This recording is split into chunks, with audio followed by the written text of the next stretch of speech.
Hello again, everybody. Welcome back. Not just to another episode of 15 Good Minutes, but to a new season. Welcome to season 9. This is Coach B. Glad to be here. We got our season 9 crew ready to rock and roll. Freddie, what is happening, man? I'm doing well, just recovering from my trip. Yeah, we'll talk about that a little bit. um, we got two new guys, two really old friends that I admire and think the world of. So glad you guys are here with us in season 9. Charles is my let me see if I get this right. Tennis partner, golf partner, now pickleball partner, and little known fact, for a while after work, we used to go over and run some indoor hoops indoors. And Charles didn't have a shot, but he'd knock your ass on the ground in a minute to get a That foul. was, man, how long was that ago?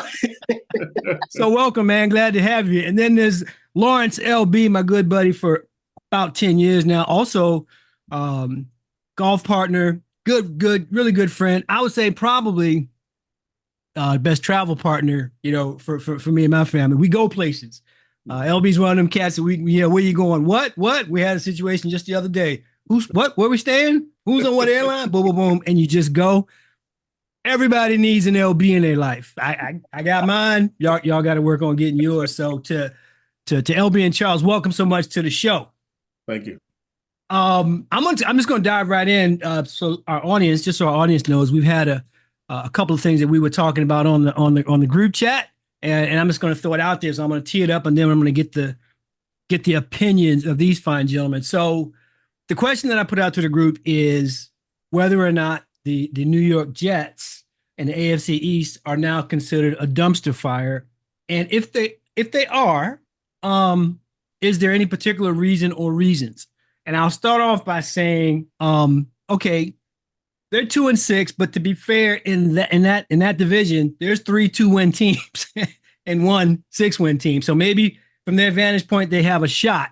Having said that, though, there's been a lot of things that have happened with that team over the last few weeks, and I want to get your opinion. So, Charles, I'm going to start with you, man. I mean, you watch this game a lot, like most of us do.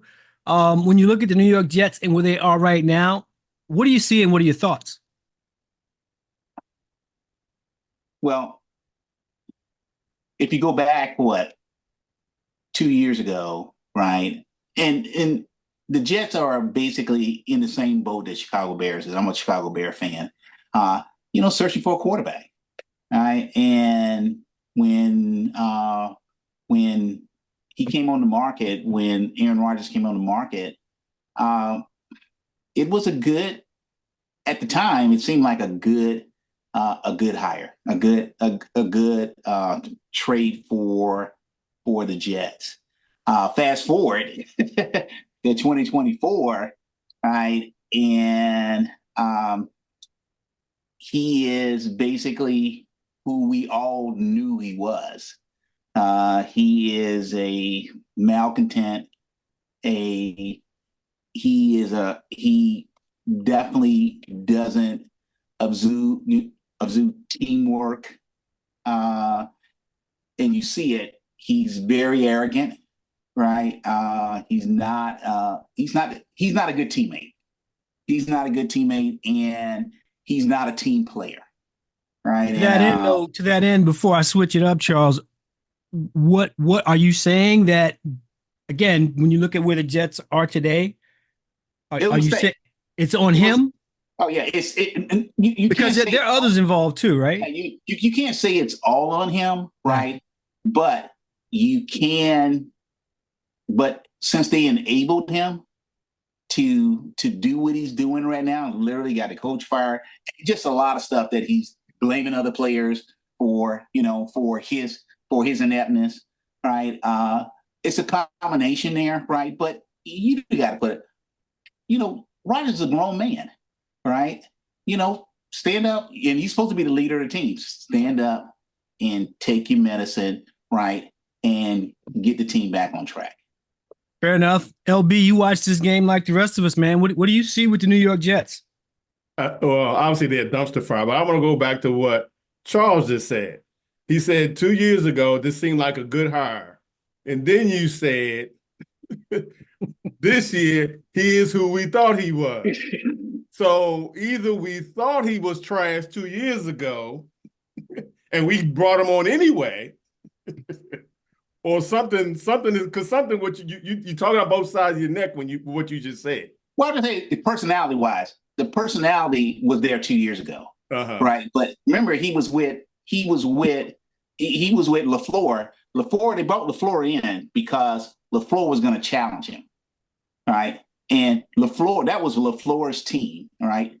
Now he's got free reign at the Jets, right? And you're seeing what type of personality this guy is. He needs a strong leader, right, to basically keep him corralled so that maybe bring out the maximum out of him. So that's what I meant, LB, when I was talking about who he was, not kind of player he was, but the personality.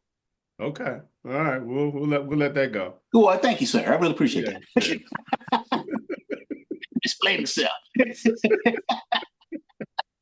Well, mine is very short. It's a dumpster fire. There's culpability all around, from the owner to coaches to obviously Aaron Rodgers. I don't even know who the GM is. Who's in charge of getting all these players and bringing? Who's in charge of bowing to Aaron's whims? Whoever that is, whoever the GM is, they're at fault in all this as well. I mean, it is what it's, as Charles says, it is what we thought it was. They are who we thought they were.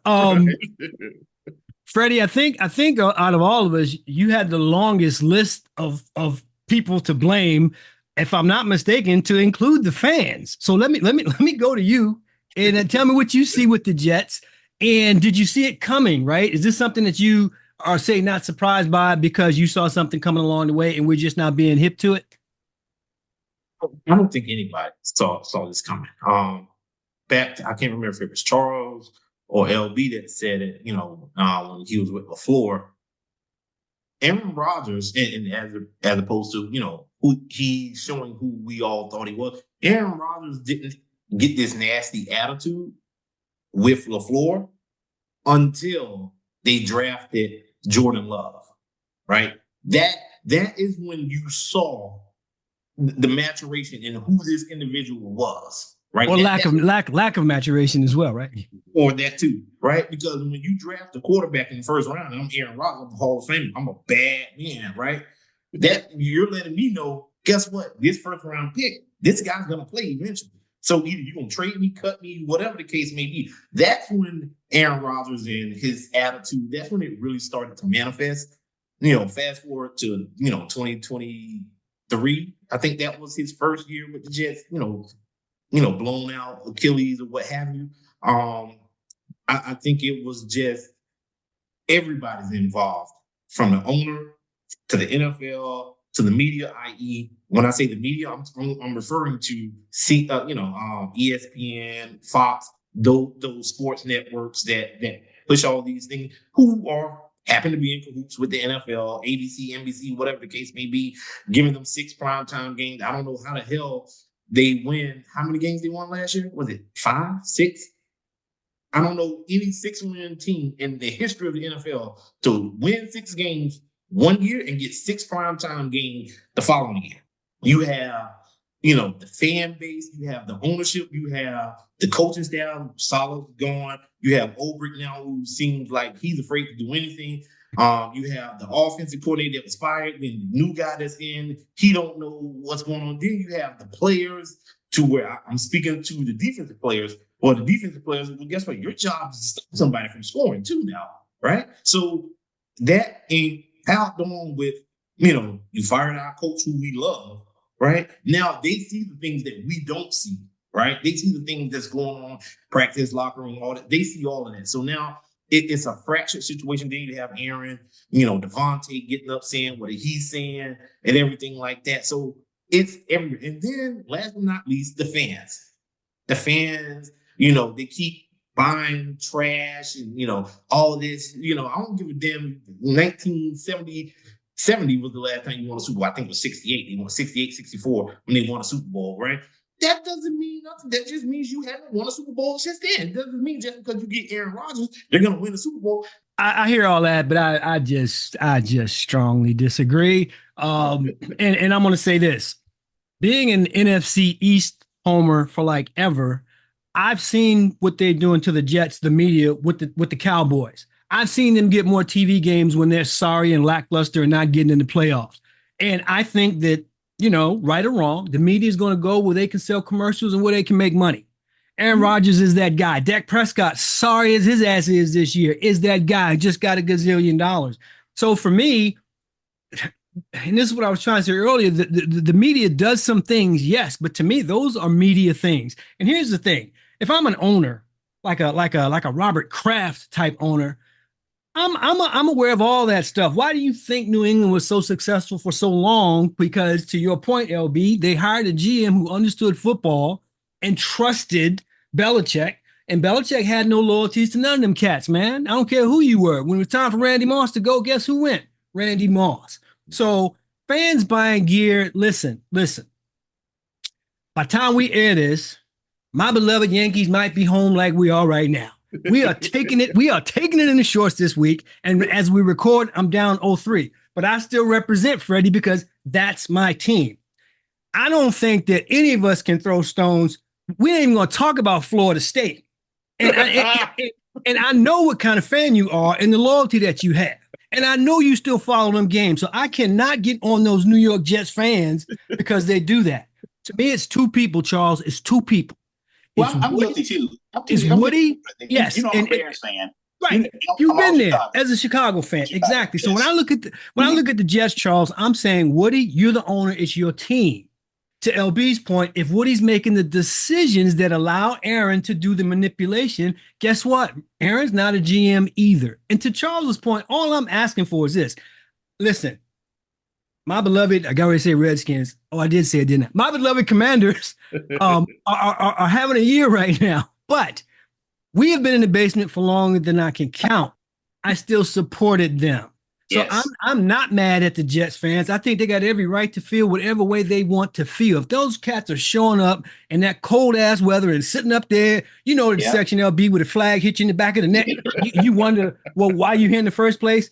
To them, I say, God bless you. Keep supporting them.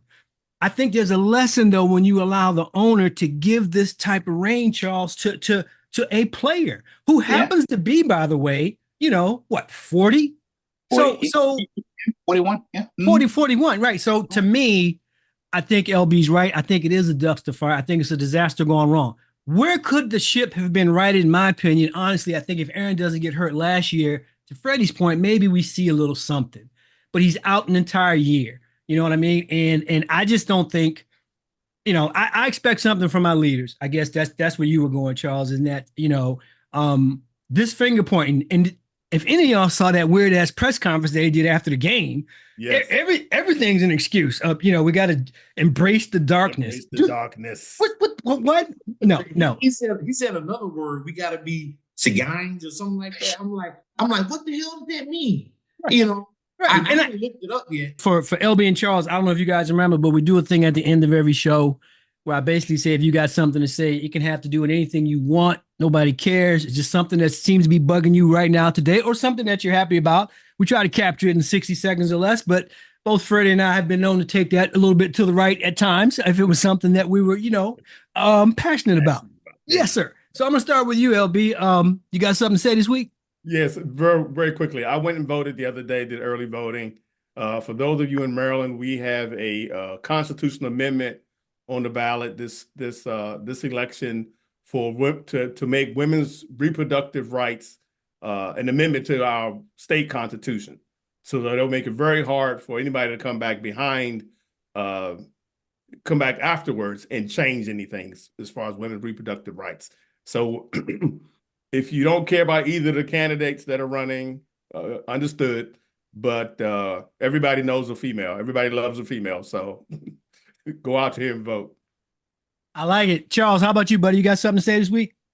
I'm gonna get on that same bandwagon with LB. I went and voted today, right? I went and early voted today, and it's I spent 20 years in the military, And I spent 20 years in the military so people could have this right to vote and go out and vote. That's one way that you can basically, give your voice to what's going to happen in this country. Right. And this is a very important election because we're looking at, it's a possibility that it's no possibility. Our democracy is being challenged. So you need to get out and you need to vote. Thank you, sir. Freddie, you're the new senior member of the crew, buddy. You're the new old man. Yeah. Well, you got something to say this week?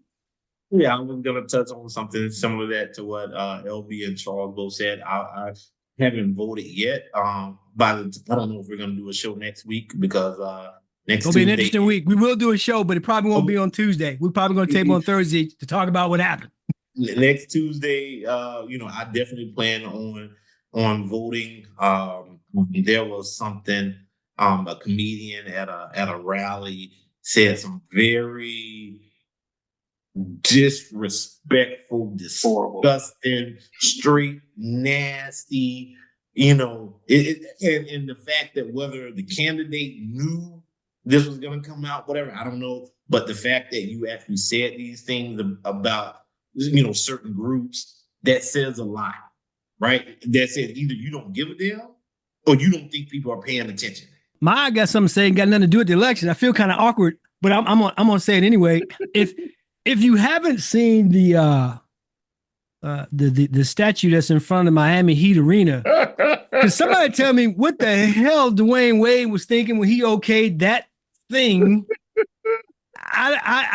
You go see for yourself, and I'll say that if it wasn't physically where it was, meaning if it wasn't in front of that building and it didn't have Heat number 3 on it, would you know? You know who it was. Who that was? It's not like a Michael Jordan chess statue. It's the ugliest thing I've ever seen. Yes, and I'm telling you, Charles, in no way does it resemble him. But he okayed it. So yeah, I got something to say is, and here's the thing, D Wade kind of different anyway. Yes, a lot of areas. So yes. maybe D saw something we didn't see. I gotta respect him. But I looked at it, Freddie, and it looked like some trash. So I'm gonna leave it there. We're really glad we got the season 9 underway. Glad you guys are rocking with us. Follow us on social media. And like Freddie said, we should have a very interesting conversation next week. Until then, we hope you guys have a great week and a great weekend, and we'll see you next week. We're out. Go Yankees. Man,